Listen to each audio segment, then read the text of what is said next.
There is a phrase that's spoken in our gospel today by one of the characters that we hear in our gospel.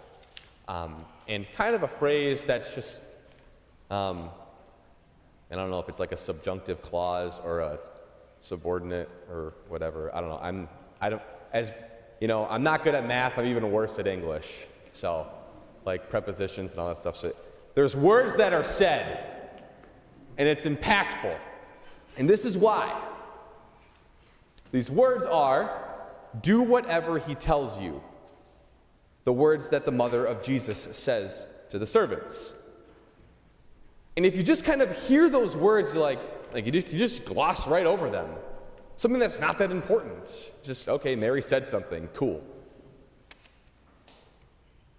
But let's take those words to heart. Because there is a desire within all of the hearts of Christian believers, within every heart of Christians, to do the will of God. Now, what is this will of God? Now, how we kind of would understand the will of God is there's a difference between like, I want something and I want to do something, and God wants something for us, and God wants us to do something. That's the difference. You have my will versus God's will. One of them is more important than the other one. I'll let you guys figure that one out for yourselves. If not, I'll circle back to it and we'll cover this at the end.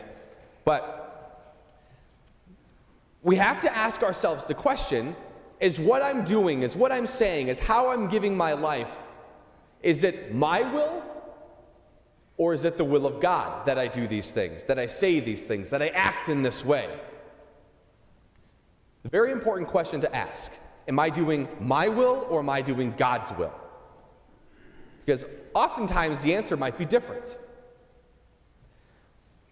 When I was in 5th grade, last time it was 4th grade, now it's 5th grade. I know, my life's all over the place. When I was in 5th grade, I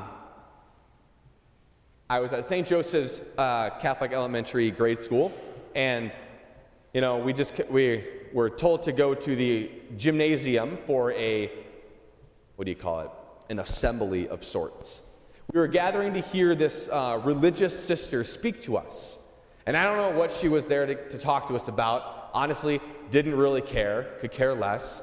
The big thing was that recess was happening right after this little presentation, so I was kind of focused on that. We played this game called the kick back and forth game. It's exactly what it sounds like. We kicked a ball back and forth, and it was the most entertaining thing ever. That's how we spent recess for 12 years.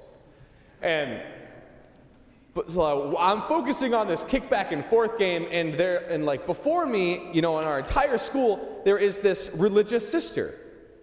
Now, I don't know what order she was from. I don't know what she talked about. I honestly didn't listen to a word she said.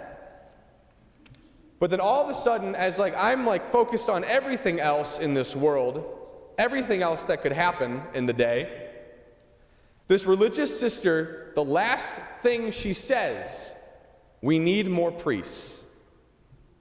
And it was just, it's like a light bulb went off in my head. It was like, wow, why don't I do that?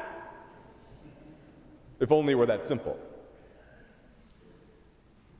So 5th grade was when I had that first inclination of God calling me to the priesthood. I can't explain it.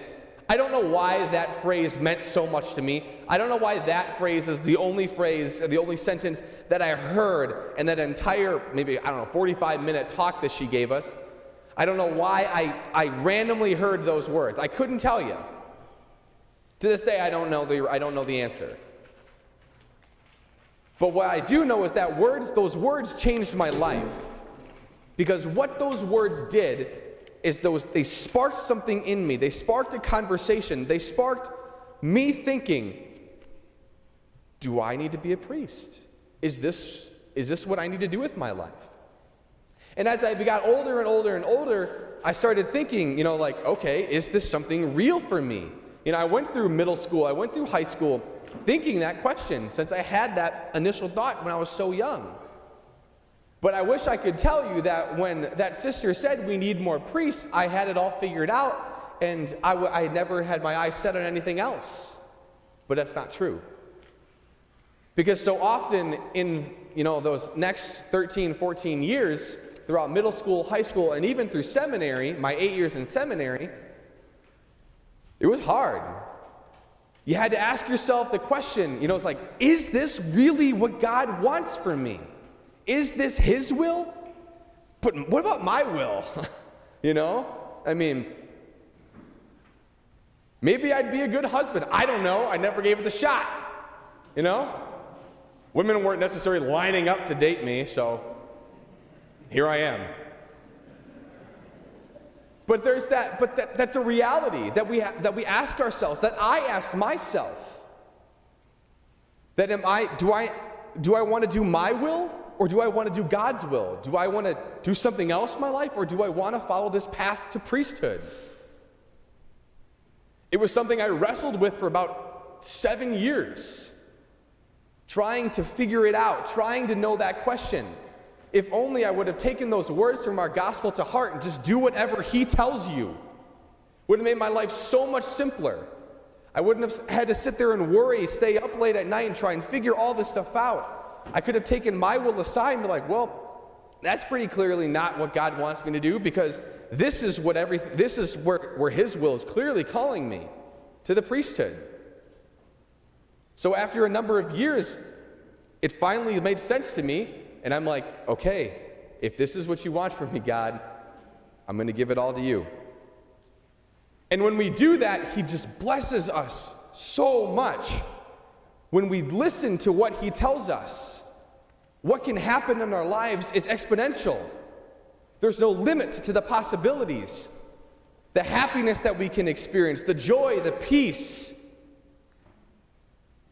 Words can't describe it.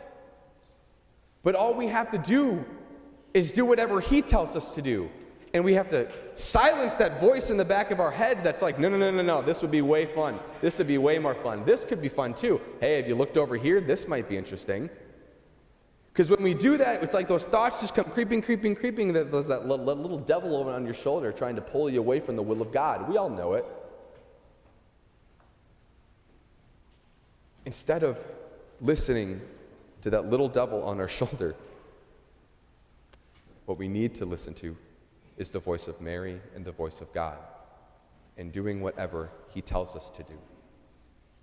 Listening to God's will never negatively impact us. It'll never negatively influence us. It can only bring about peace, joy, and happiness. Sometimes it might be tough,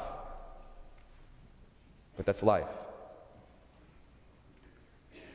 Listen to God's will and do whatever He tells you to do.